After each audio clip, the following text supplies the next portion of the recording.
Welcome back to my YouTube channel. It's been quite a while since I released a video, but today with us I have a new face. She's an au pair in Germany. I will let her introduce herself and she'll be telling us a little about her au pair journey. So please introduce yourself to us. Thank you. Hello, my name is Miriam. I'm an au pair matron here in Germany. Yeah, so Miriam, how long have you been in Germany? 4 months. Yeah. When did you arrive? On September date 2. 2nd September 2002. Yeah.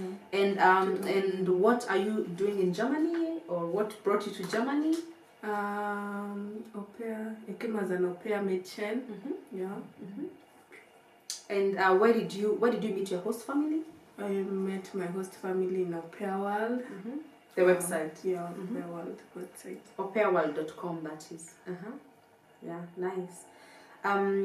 So you got your host family in Aupair World, and how long were you in contact with the host family? Almost 1 month. 1 month, yeah.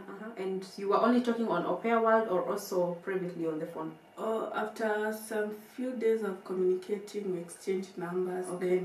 Then you had private conversations. Private conversation, yeah. Nice. And then you booked your appointment for the embassy? Yeah, after they sent me some of the documents that I'm supposed to have, so that I can book my appointment at the embassy. Okay. And what kind of documents did they have to send you? Contract, insurance, yeah, I think. Yeah, insurance, and the mail de Scheinigung. Yeah. You're supposed to have from the host family, they're supposed to go to the offices of where they live, and they should get a certain document to show where they live and how many members of the family are there and how big their house is, because every au pair is supposed to have their own room.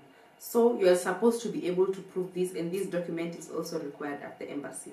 That is what Miriam means. Okay. And how was your interview process at the embassy?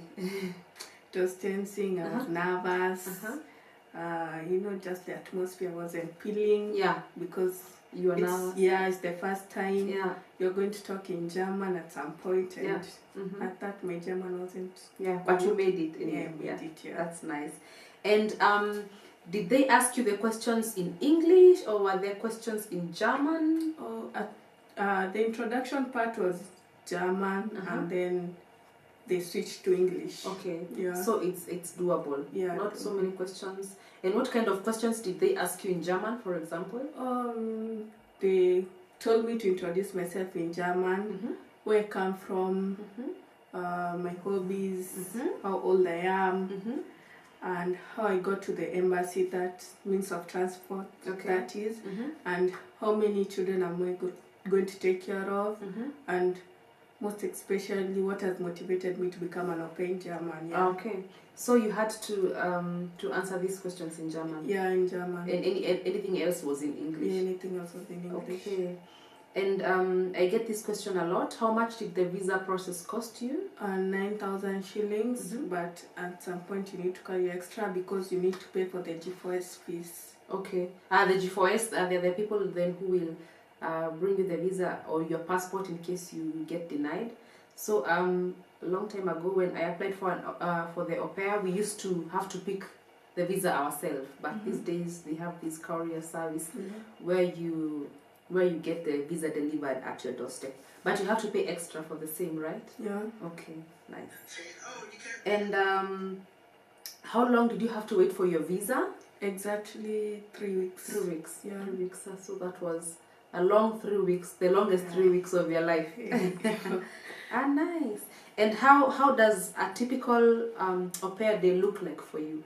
First, I wake up in the morning, wake up the kid that I'm taking care of to prepare her for going to kindergarten, and then I take her to kindergarten, come back, do a little bit of house chores.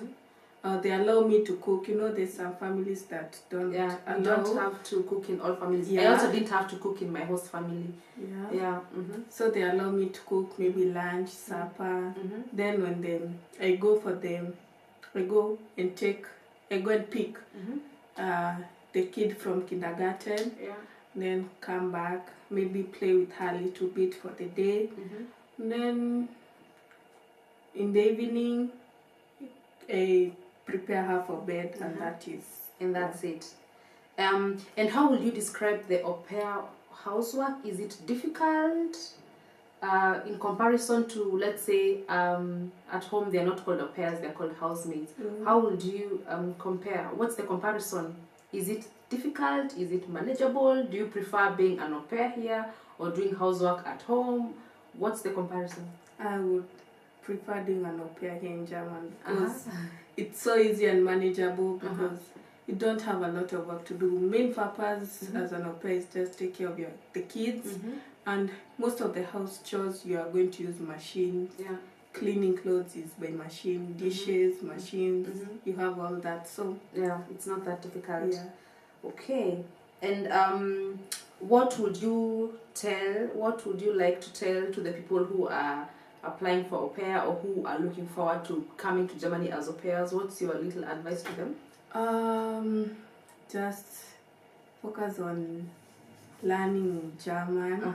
And so you can, as for me, I learned German until B1. Yeah. But if you're not able to do German until B1, you can also do until A2. Yeah. And be persistent in searching family in the au pair world. And yeah, your turn will come. Yeah. So your au pair ends in March of this year. Yeah. Do you have any plans after your au pair year? What are you planning to do? Have you found something to do, because you only have 2 months to be an au pair? Yeah. I'm planning to do FSJ. I'll be starting my FSJ on March, 1st of March. And then after my FSJ, I would like to do Ausbildung or join Ausbildung, yeah. Okay, and you've already gotten an FSJ Platz? Yeah, I've already gotten an FSJ Platz. Nice, yeah. And what I will also want to touch on is I've had several au pairs ask me. They came to Germany and their visa was only for 3 months. So what happens is when you're in Kenya and you apply for a visa, you get a 3 months visa, and when you come to Germany, you have to prolong it. That's where you get your 1 year visa in Germany, not in Kenya.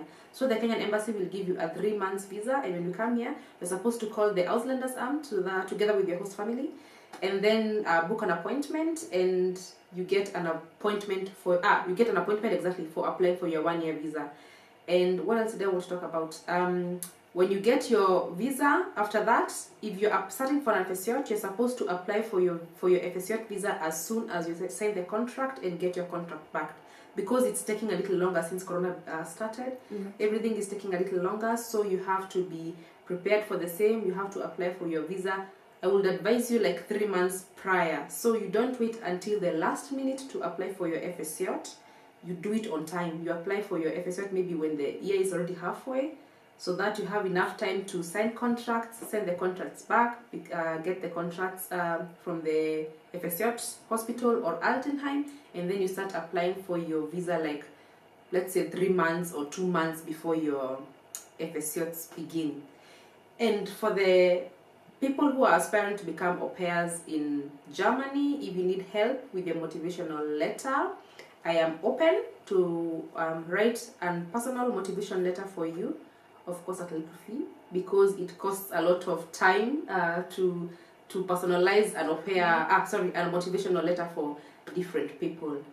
Thanks for watching my video. Thanks for the subscribers, for your likes and your comments. And if you're new here, welcome, and we hope that you enjoy our content, and we hope that you will get to join us soon in Germany. Bye bye.